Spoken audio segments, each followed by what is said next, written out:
اور ایک اور حدیث ہے جو کم از کم صحیح بخاری میں 4 دفعہ ڈیٹیل کے ساتھ آئی ہے، وہ سیدنا ابو بکر کا خطبہ ہے نبی صلی اللہ علیہ وآلہ وسلم کی وفات کے فوراً بعد۔ خیر رسول اللہ فاختار الرفیق الاعلی من الجنہ۔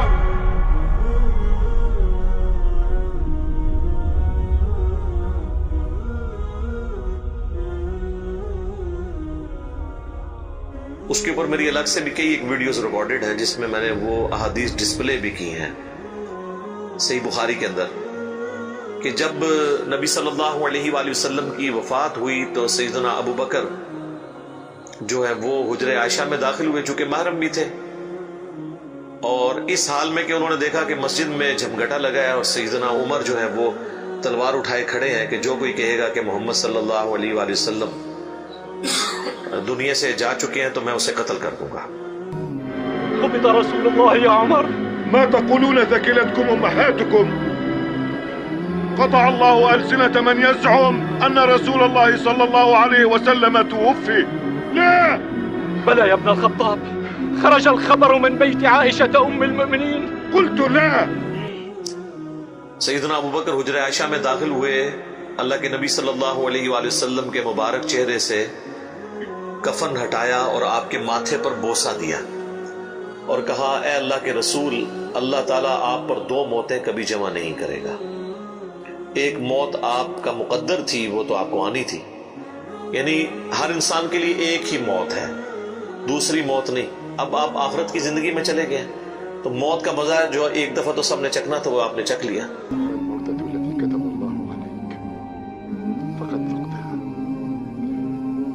تصيبك موتة بعدها أبدا۔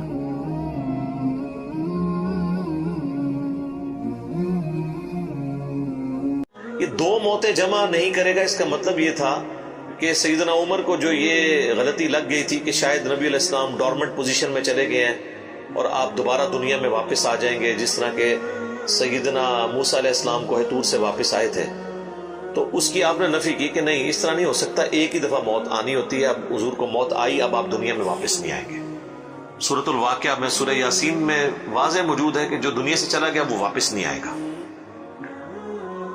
اور اس کے بعد سیدنا ابو بکر، صحیح بخاری کے الفاظ ہیں، مسجد نبوی میں آئے اور دیکھا کہ سیدنا عمر کے گرد لوگ جمع ہیں، تو وہ سیدھا ممبر پہ چڑھے اور کہا عمر کو اس کے حال پہ چھوڑ دو۔ یعنی اس وقت حضرت عمر کو یعنی سمجھانے کی لوگ کوشش کر رہے تھے، تو انہوں نے کہا ان کو چھوڑ دیں، آپ میری طرف متوجہ۔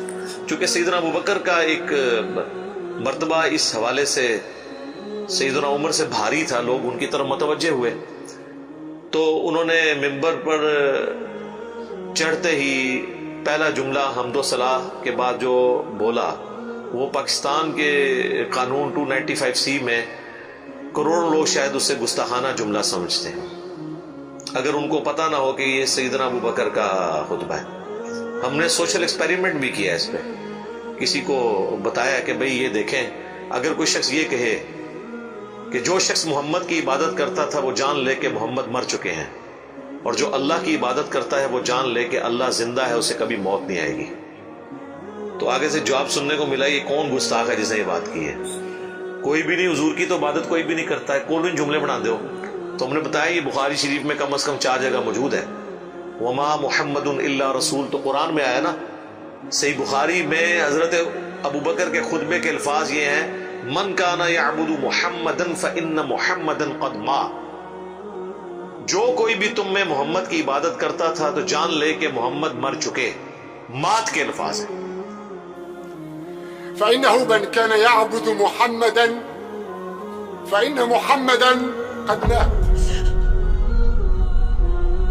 وَمَن يَعْبُدُ اللَّهَ، اور جو کوئی اللہ کی عبادت کرتا ہے یا کرے گا، مضارع کا صیغہ استعمال ہوا ہے، فَإِنَّ اللَّهَ حَيٌّ لَا يَمُوتُ، تو بے شک اللہ تعالیٰ زندہ ہے، اسے کبھی موت نہیں آئے گی۔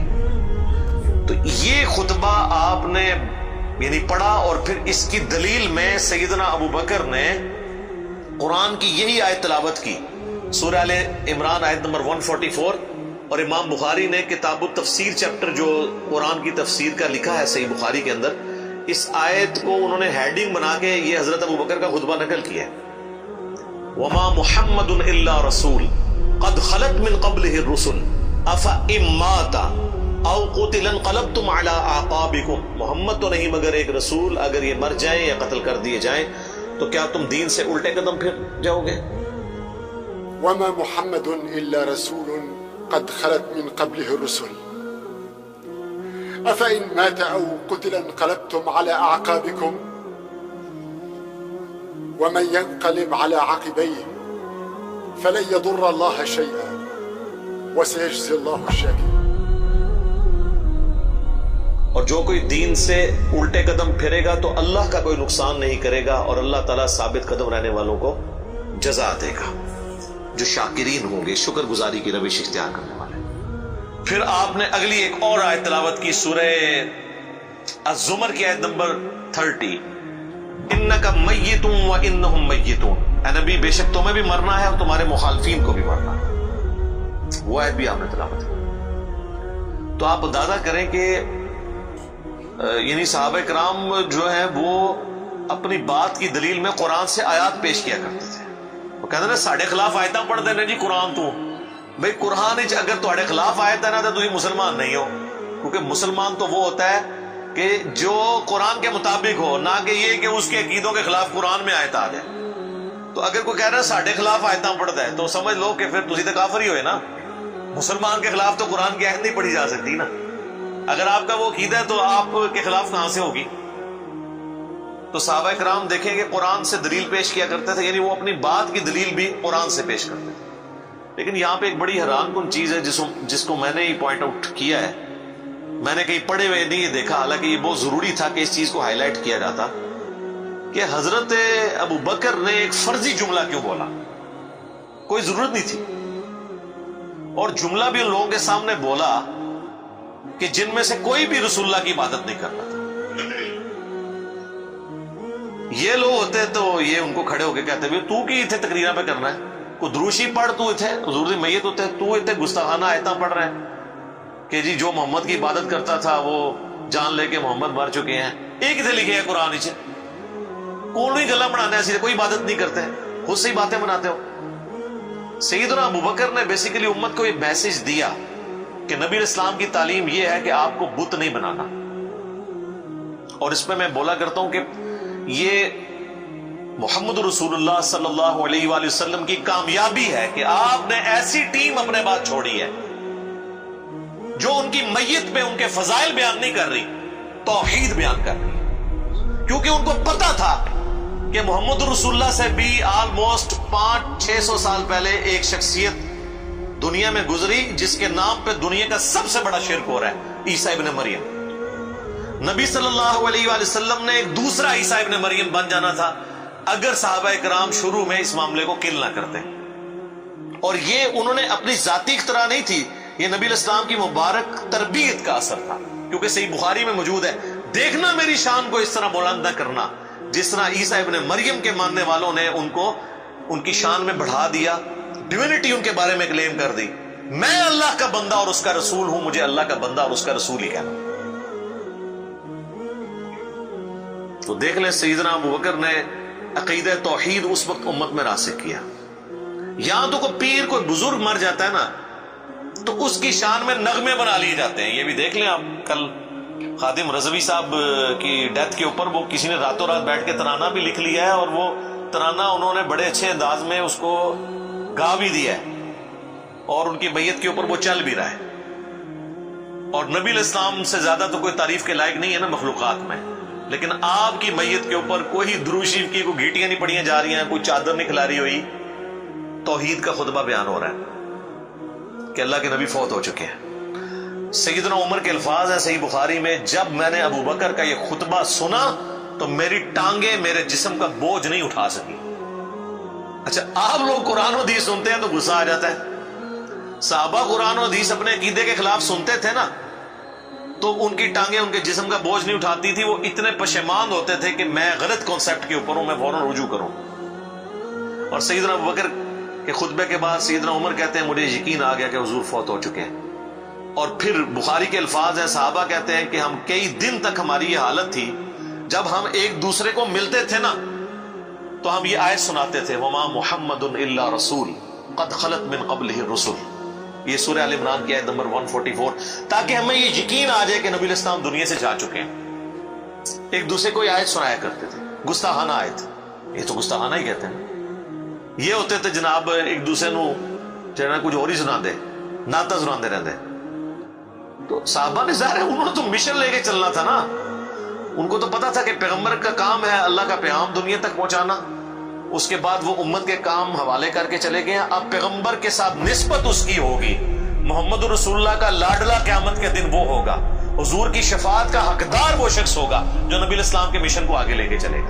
یہ نہیں ہے کہ جو جتنا اونچا نعرہ مارے گا۔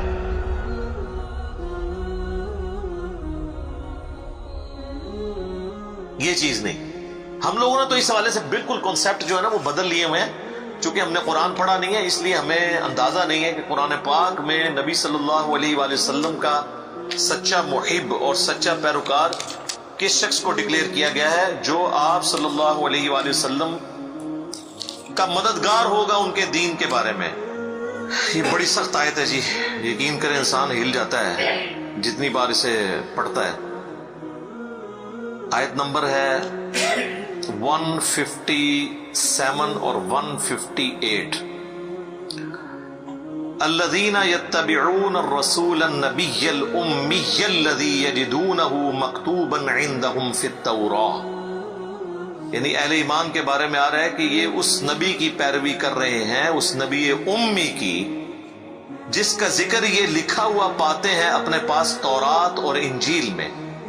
یأمرہم بالمعروف، جو انہیں حکم دیتے ہیں نیکی کا، وینہاہم عن المنکر، اور روکتے ہیں انہیں برائی سے، ویحل لہم الطیبات، اور حلال کرتے ہیں ان کے لیے پاکیزہ چیزیں، ویحرم علیہم الخبائث، اور حرام کرتے ہیں خبیث چیزیں، یعنی اللہ کے اذن سے وہ شریعت کا پیغام پہنچاتے ہیں۔ وَيَدَعُ عَنْهُمْ إِصْرَهُمْ وَالْأَغْلَالَ الَّتِي كَانَتْ عَلَيْهِمْ، اور جو بوجھ ان پر پڑ چکے تھے، جو ان کے گلوں میں توق تھے، جو خود ساختہ ایک قسم کی شریعت اڈاپٹ کر لی تھی، وہ ان سے دور کرتے ہیں۔ فَالَّذِينَ آمَنُوا، پس جو ان پر ایمان لائے، بِهِ، اس کے اوپر جو ان کے ساتھ نازل ہوا، وَعَزَّرُوا، اور ان کی عزت کرے، وَنَصَرُوا، اور ان کی مدد کرے، وَاتَّبَعُوا النُّورَ الَّذِي أُنزِلَ مَعَهُ، اور اتباع کرے اس نور کی جو ان کے ساتھ نازل ہوا، یعنی قرآن۔ اولئک هم المفلحون، یہی لوگ ہیں جو کہ فلاح پانے والے ہیں۔ یعنی اللہ تعالیٰ فرما رہا ہے کہ نبی صلی اللہ علیہ وآلہ وسلم کا سچا امتی کون ہے؟ جو کہ ایمان لے کر آئے ان پر، اس کے بعد ان کی عزت کرے۔ یہ تو دونوں آسان کام ہے، ایمان بھی لاتے ہیں لوگ، عزت ضرور سے زیادہ کر رہے ہیں۔ ظاہر ہے کہ جب یہ کہیں کہ خدا کا پکڑا چھڑائے محمد، محمد کا پکڑا چھڑا کوئی نہیں سکتا، غلوف کر رہے ہیں۔ رسول اللہ کے سامنے یہ کوئی جملہ بول سکتا ہے؟ اللہ جس کو پکڑ لے گا نا، نبی علیہ السلام اس کو چھڑوائیں گے نہیں، نبی علیہ السلام چھڑوائیں گے اس کو جس کو چھوڑنے کا اللہ اذن دے گا۔ دھونس کے ساتھ کوئی کسی کو نہیں چھڑوا سکتا، شفاعت بالاذن ہے۔ ہر دفعہ نبی علیہ السلام جا کے سجدہ کریں گے اور اللہ تعالیٰ اذن عطا فرمائے گا اور مقرر کرے گا تعداد کہ اتنے لوگوں کو جن کا ایمان اس لیول کا ہے ان کو نکال لیں، جن کا ایمان اس لیول کا ہے ان کو نکال لیں۔ نبی علیہ السلام اپنی مرضی سے کچھ نہیں کر سکتے، یہ تو عقیدہ ہی گستاخانہ ہے۔ تو اللہ تعالیٰ ہمارا ایمان لاؤ اس نبی کے اوپر، عزت کرو، وَنَصَرُوا، اور مدد کرو ان کی کاز میں، ان کے مشن میں، وَاتَّبَعُوا النُّورَ الَّذِي أُنزِلَ مَعَهُ، اور اتباع کرو اس نور کی جو ان کے ساتھ نازل ہوا، یعنی قرآن۔ اولئک هم المفلحون، ایسے لوگ ہیں فلاح پانے والے، یہ لوگ فلاح پائیں گے۔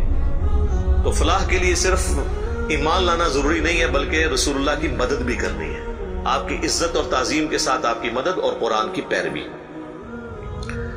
تو صحابہ کرام نے حضور کی میت کے اوپر عقیدہ راسخ کر کے بالکل صحیح بات بتا دی۔ اور آپ دیکھیں صحابہ کو کبھی یہ وہم بھی نہیں آیا تھا کہ نبی علیہ السلام سے ہم نے جا کے اب ڈائریکٹ کوئی بات کرنی ہے، ورنہ آپ دیکھیں حضور کی میت رکھی ہوئی ہے، صحیح بخاری میں ڈیٹیل موجود ہے، میرا ایک کلپ بھی ریکارڈڈ ہے، سیدہ فاطمہ کا قاتل کون، اس میں میں نے ڈیٹیل سے سقیفہ بنی ساعدہ کی حدیث بیان کی تھی کہ کسی کے دماغ میں بھی یہ مشورہ نہیں آیا کہ نبی علیہ السلام سے آپ کی ابھی میت باہر ہے، ابھی تو قبر میں نہیں گئے، جو لوگ قبر پہ جا کے مانگتے ہیں بزرگ بابوں کی، رسول اللہ تو ابھی ان کی میت باہر رکھی ہوئی ہے، جا کے آپ کے میت سے جا کے پوچھ لیں کہ یا رسول اللہ بتائیں آپ کا سکسیسر کون ہے آپ کے بعد.